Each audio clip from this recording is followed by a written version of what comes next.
the whole idea of switching off, it's trying to escape something. Like, what are we trying to escape? We're trying to escape our own lives? Like, we say we want more time, yet at the same time we want to switch off. Like, what are you going to do? Get yourself more time and be switched off? Switched off from life? What do you actually really mean when you say switched off? Welcome to the Grounded Man podcast by Deru. I am your host, John Douglas, and founder of Deru. And this space is for hardworking men building businesses, carrying responsibility, and providing for their families who feel they should be freer. You see, the world has changed, and leading through hard work and long hours now limits a man's influence. The new way is mastering the inner game of leadership so you can carry it well, enjoy what you're building, and still feel free. Deru is leadership for the 21st century.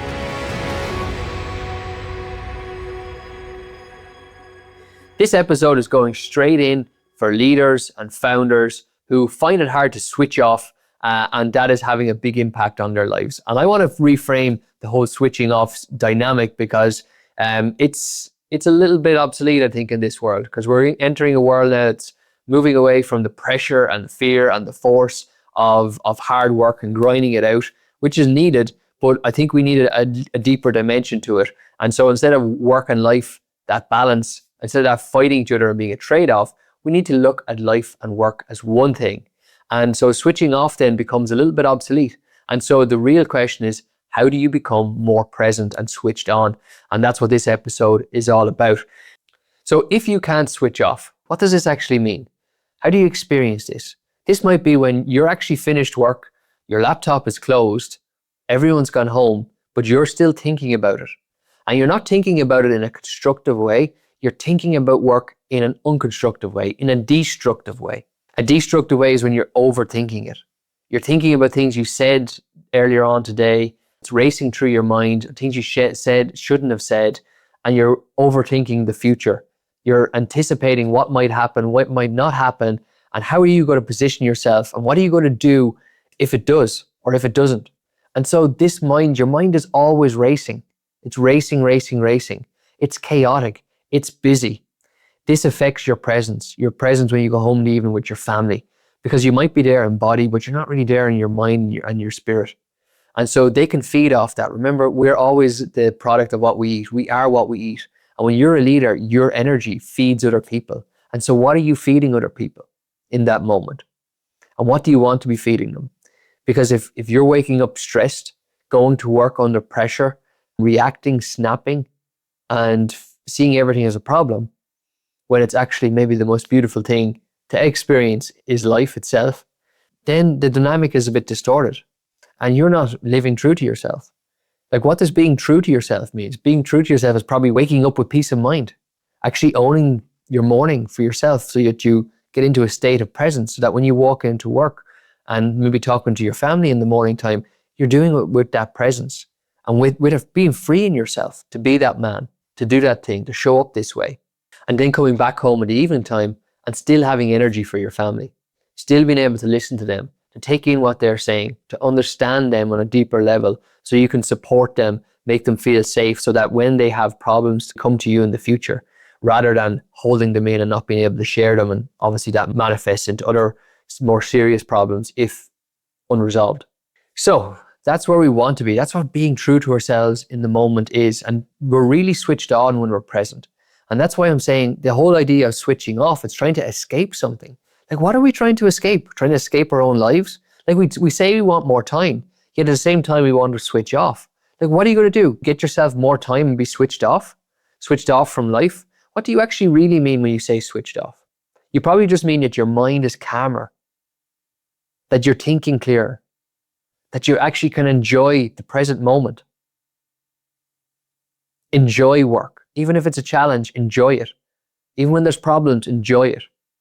And that's when you're not owned by anything.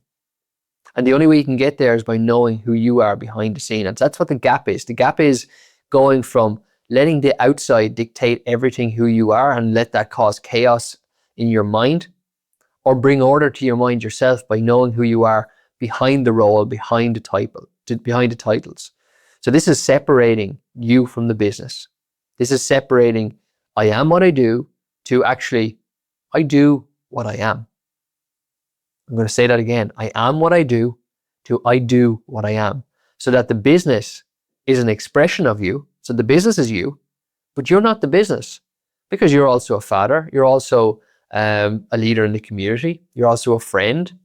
And ultimately, you're a being. You're a human being. And so you can choose to be anything you want in any moment. And that's your power. That's your willpower. That's your freedom. And we're chasing this freedom for some time later, when actually the freedom is right here, right now, in our choices that we make. And if we make a series of good choices for ourselves over and over again and commit to them and have the discipline to keep on that path, that's when we create outer freedom for ourselves in terms of the financial or the time or the health or the relationship or whatever that might look like. So what's the cost of not being present? What's the cost of your relationships and not being present? Well, if you think about it in your team, if you're the one and your energy, you feel under pressure a lot and you're reacting, your team pick up on that. Do you think your team are inspired to take ownership when they see you like this? And what kind of problems does that take if your team aren't taking ownership? You start to tell yourself stories like everything comes back to me.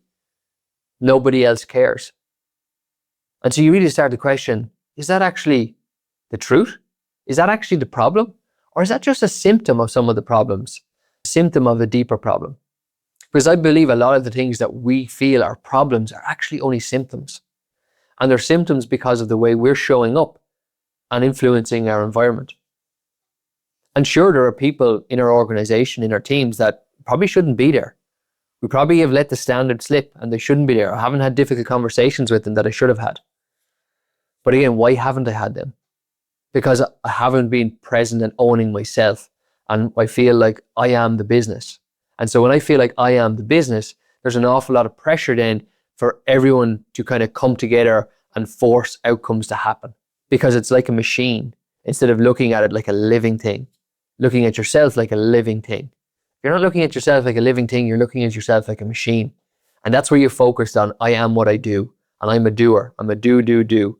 But you're not, you're a thinker. You think life into ideas. You think life into other people. You motivate them, you energize them. You're there for them, you listen to them. But you're not if you're not present. You just become a manager of things. And you manage people instead of lead them. Managing people, you can manage a machine, you manage something that does something, but you lead something who is something.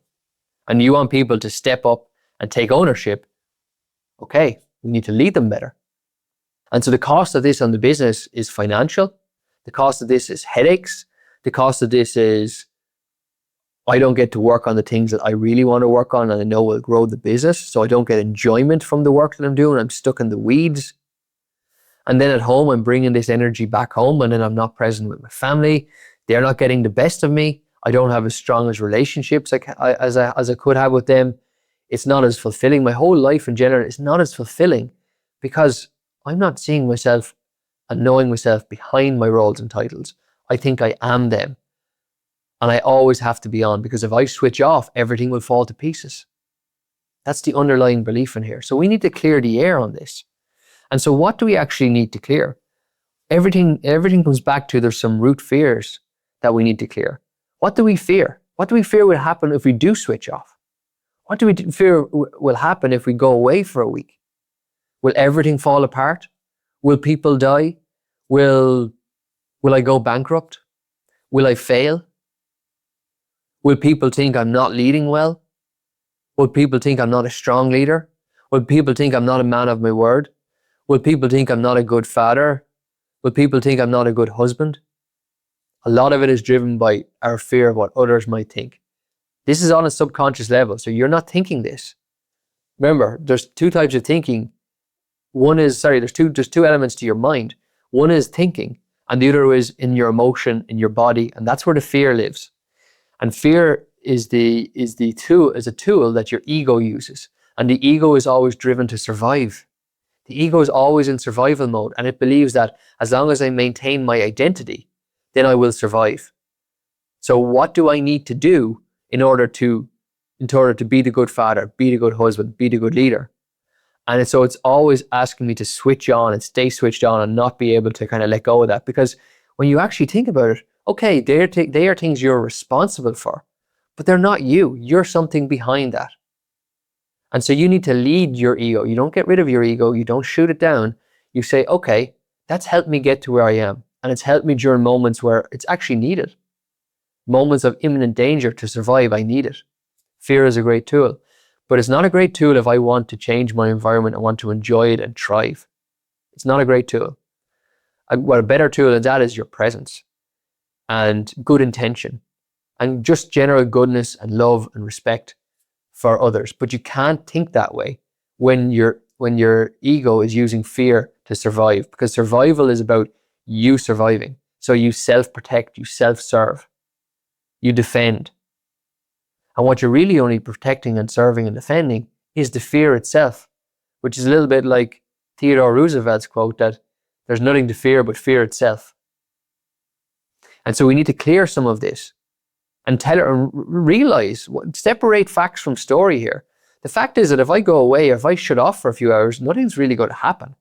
My mind might tell me everything's falling apart, but actually it's not. So I need to clear this and I need to separate who I am from the business. And so instead of it being like that fused, your identity is now separated. And so what do you see it as? Now it's a relationship. There's a relationship between you and the business. You're not one fused together, like welded together. You separate that and say, okay, it's a relationship between two entities, me and the business, me and my work. But to do that requires an openness to accept that. And if you spent 5 years, 10 years, 20 years, 30 years in a business, growing it, your identity is so tied to that. It's almost like it feels like it is you. And you have to accept that it's actually not. And that for the last 30 years, I've let it be. I've let it be me. And now it's actually, I have to realize it's not me. I need to separate myself from that. So you need to let your ego take this on the chin and say, that hasn't been the truth. That's been my reality, but it's not the truth, because I'm accepting that I am more than just a business. And I am more than just what I do. That I'm a human being and that I have value. And I can access that value through my presence. You have to give yourself permission to know that resting is part of life, because you're a living thing. And living things have seasons. Seasons for work, seasons for growth, seasons for rest, seasons for enjoyment. And so we have different seasons, and that can all happen in one day. And so you have to give yourself, that doesn't mean that you don't care just because you're not doing all you could, just because you're not giving 110% across every week, every day. That doesn't mean you don't care. It means you're actually protecting the thing that's created all this. Because what's created your business? It's you. You've created it. So therefore, the most important thing to create and to grow is yourself. And if you don't do that, well, then the business is going to be limited. So this is why too much focus on the machine and the system and the outcomes and the deliverables and the targets, too much focus on that will actually limit you, because you're not protecting the thing that's actually growing it to get there in the first place. So you have to give yourself permission to put your energy into what will grow things. And where does that mean? Put your energy into things you can control versus what you can't. Okay, so think of different space. So space, time, and intention.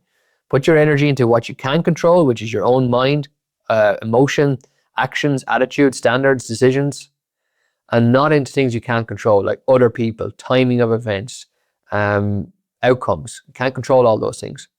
And then think of time. Time, put your energy into the present moment. What can I do right now today? Don't overthink the past or the future. Think of a tennis court. The present moment is like that net in the middle, and there's past and future either side of that. And that's where our mind goes to a lot when it's not trained. That's where the ego wants to bring you. What have we, look at the past, where have we failed? Don't let it happen in the future. And it's always this over and back between the past and the future. And we need the present moment, which is right now, which is what you want more time for, is actually nearly non-existent in terms of how much energy it gets from you.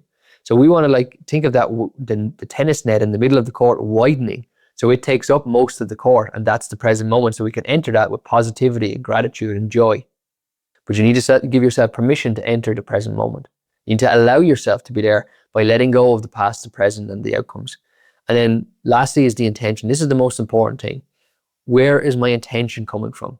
Because even if you want to grow the business and invest, what in the moment of decision, am I in a good positive state or am I in a fearful state? Am I making this decision because I need to invest in this, I need to have more people because I need to, I need to provide better to clients, or else the clients will leave and then I'll have no business. Are your decisions being made out of a fear of failure, fear of not growing, or fear that you're going to miss out on something, fear of some kind of loss?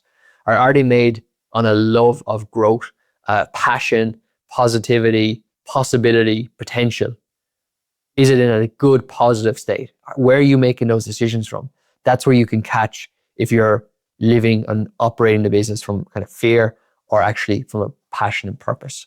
So give yourself permission to put your energy into that passion and purpose again, into the present again, and into what you can control, which is yourself, and let go of the rest.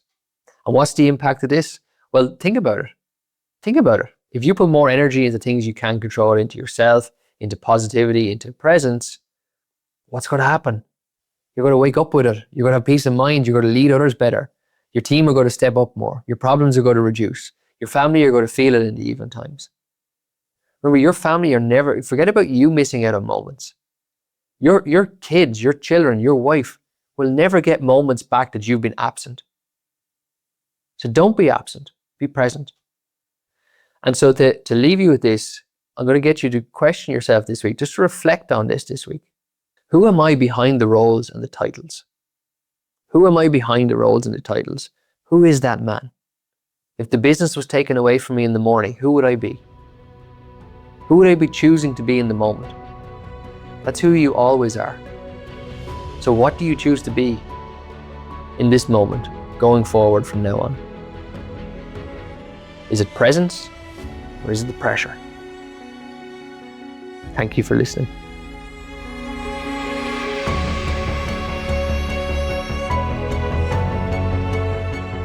Thank you so much for listening today. I really enjoy sharing this wisdom because it doesn't come from me, it comes through me, from the work I do with men like you that I serve. So if the idea shared today resonated, be sure to like and follow the show. And if another man would value it, share this episode with him. Because the more men who hear this, the more of us can break free from pressure and enjoy what we're building. So let's enjoy the build together. Thank you for listening, and I'll see you next week.